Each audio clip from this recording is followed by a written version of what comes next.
state two requirement for effective collision of reaction. Ini dah masuk bab collision theory.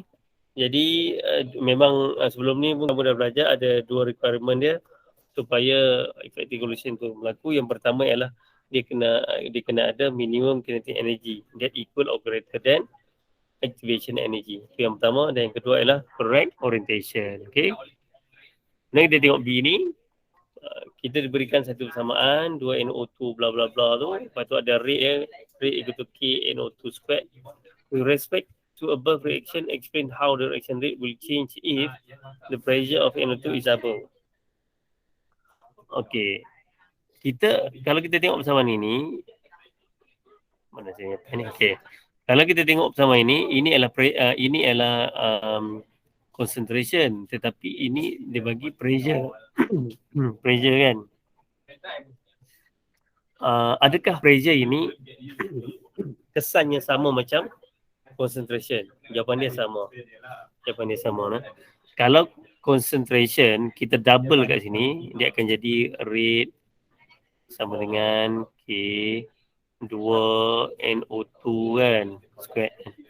Jadi ini akan jadi 4 kan. Jadi dia akan jadi rate equal to 4 KNO2. 4 ni. Jadi kalau kita doublekan dia punya concentration, rate dia akan increase by a factor of 4. Okay. Tapi kalau pressure macam mana? Sama juga. Pressure pun akan increase by a factor of 4. Sebab dia concentration ini dia berkadar terus dengan pressure. Okay. Sebab bila kita increase pressure, dia punya volume dia akan kecil. Jadi number of reacting molecule per volume per unit volume lah. Volume dia akan semakin besar. Particle are closer to each other and number of collision increase, resulting the greater number of effective collision. Okay, saya tuliskan lah. Dan per unit volume. Okay, per unit volume.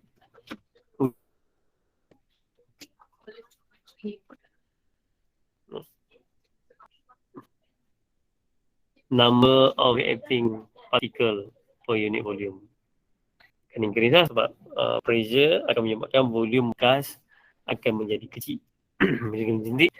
Bila jadi kecil, reacting particle per unit volume akan increase. Jadi, particle are closer to each other and number of effective collision increase lah.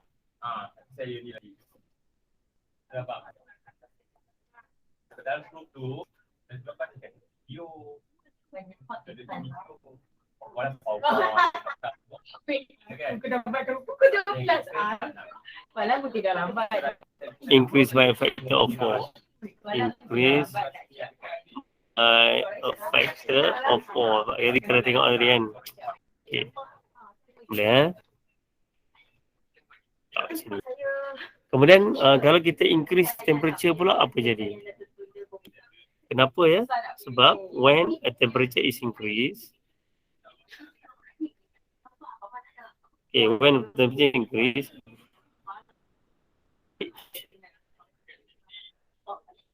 kinetic energy will increase. Ini kita tahu.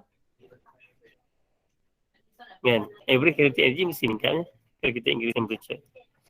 Jadi more molecule will possess kinetic energy equal or greater than activation energy, EA lah. Therefore, the greater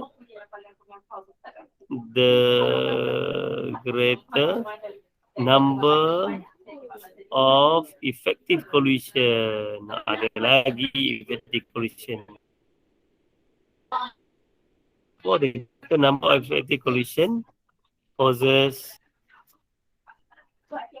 the rate of reaction increase. Okay. Nah, sebenarnya yang kita cerita yang tadi ni, yang ni, cerita dia pasal Maxwell-Boltzmann distribution sebenarnya.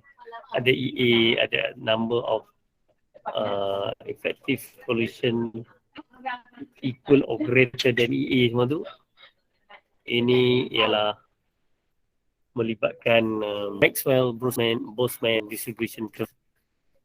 Explain the effect of temperature on reaction rate based on Maxwell-Boltzmann distribution curve.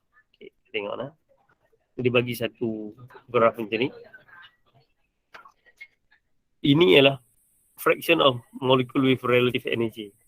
Bawah ni ialah energi ya. Yang ni boleh juga number of molecule pun boleh. Ada bunyi apa? Kita terdengar bunyi Bunyi apa? Dengar bunyi. Alah, baiklah. Jangan jam komputer ni sudah. Okay. Alright. Jadi ini adalah suhu yang rendah, T1, dia akan jadi macam ni. Bila suhu yang tinggi, dia akan bukit ni rendah sikit. Tetapi di bahagian ujung ni dia akan lebih tinggi lah. Dan shaded area ni ialah a number of molecule possess kinetic energy equal or greater than EA. Untuk yang suhu satu ni, T1 ni, pada suhu rendah ni, dia yang ni. Dia yang macam garis-garis ke bawah ni. Color. Ni. Bagaimana? Okay. Ini adalah shaded area untuk suhu rendah tadi, T1 tu. Number of molecule with speed equal or greater than apa ni? Equal or greater than EA ya. Yang warna kuning. Pada suhu yang tinggi, kita nampak shaded area dia lagi besar. Shaded area dia color ni pun ya. Yang ni lagi besar. Atas ni dan termasuk sekali yang kuning kat bawah ni. Dia masuk sekali. Dia lagi besar. Nampak tak? Pada suhu yang lebih besar, pada suhu yang lebih tinggi, lebih banyak molekul yang mempunyai tenaga bersama dengan EA dan melebihi EA. Macam tu dia punya ayat dia lah. Okay. Jadi sekarang kita nak explain lah. Jadi cara explain dia, sebenarnya kamu boleh tengok nota tu sebiji lah. Memang macam tu lah. Jadi kamu tengok nota lah. Jadi saya baca ya sekali lalu. Saya tak mau tulis. Bukan saya huduh. The above diagram shows Maxwell-Boltzmann distribution for a gas at temperature T1 and T2. Okay, T1 less than T2. Tulis macam tu. Itu yang pertama. Yang kedua, the shaded areas represent the number of molecule possessing kinetic energy equal or greater than activation energy EA. Itu yang kedua. The shaded area represent the number of molecule possessing kinetic energy equal or greater than activation energy EA. The higher the temperature, more molecule will have kinetic energy equal or greater than activation energy. Okay. The higher the temperature, more molecule will have kinetic energy equal or greater than EA. Therefore, more molecule can achieve minimum energy for reaction to occur. Therefore, more molecule ni merujuk kepada T2 tadi, T yang besar tadi, can achieve minimum energy for reaction to occur. Maknanya lagi banyak molekul yang boleh menjadi produk lah untuk yang suhu yang lebih tinggi. Thus, the rate of reaction increases. Boleh ya? Kalau tak dapat, boleh tengok nota. Sebiji sama je. Maxwell-Boltzmann yang tu cerita dia. Okay, nombor 14 ni pula. nombor 14. Kat sejam pula tu. Lepas ni saya akan masuk kepada thermochemistry lah kot. Thermochemistry sikit. Variation of the rate constant with temperature for the first order reaction below is given in the following table.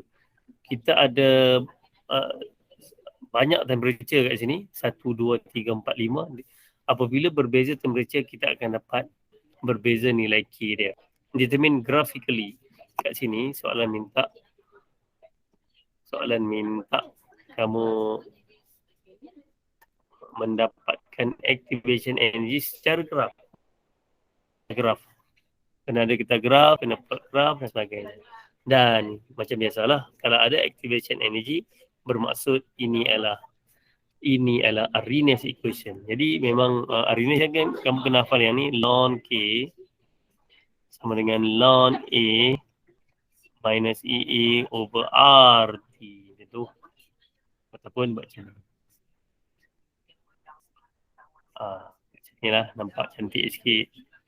Sama aja benda tu. Okay. Ln K ikut tu.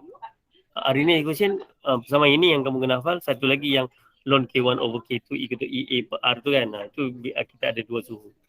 Yang ni untuk yang satu suhu dan kalau kita nak plot graf.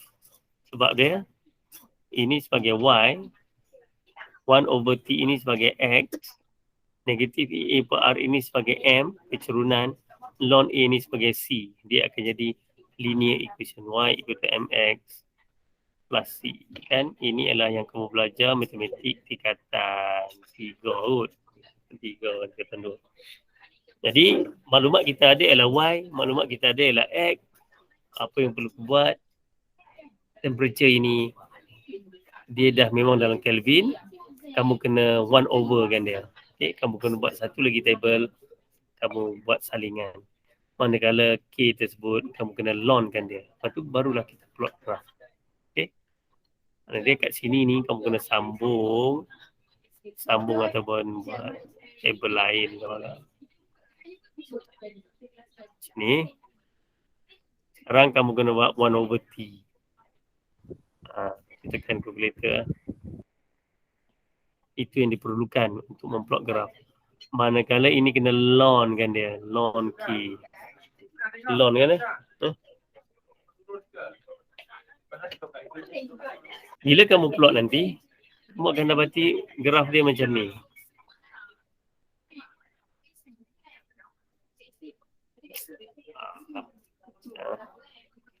Graf dia macam ni. Dia nanti negatif-negatif dia macam ni lah. Dia macam ni lah. Saya tak silap macam ni lah. Ini paksi X kamu tadi tu. Ini paksi Y kamu tu. Paksi Y kamu tu dia ln K tu dia jadi negatif. Tak ada sebab macam ni. Dia ke bawah. Jadi kena pandai lah plot graf tu. Dan bila kita plot, kita akan dapati dia jadi macam ni. Ni lah lebih kurang. Pintasan pada paksi Y ini ialah ln A. Tadi. Dan apa yang kamu perlu buat ialah kamu kena cari kecerunan.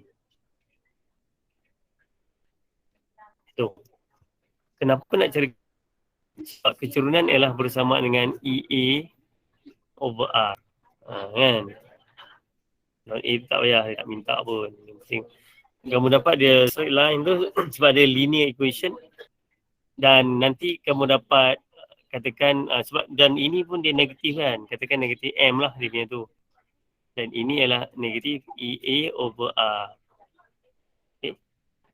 Jadi EA kita nak cari. Ni negatif-negatif habislah. Tak ada lah. Dan R ialah 8.314.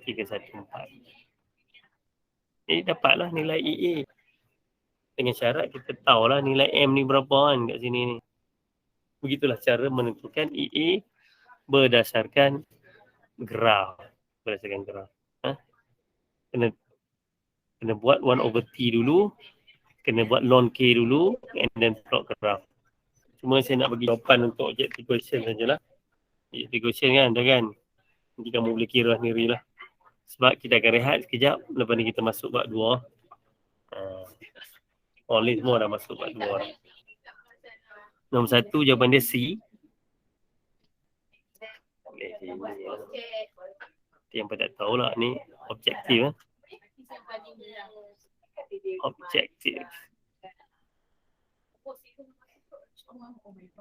1C, 2D, 3C, 4A, 5C, 6C, 7,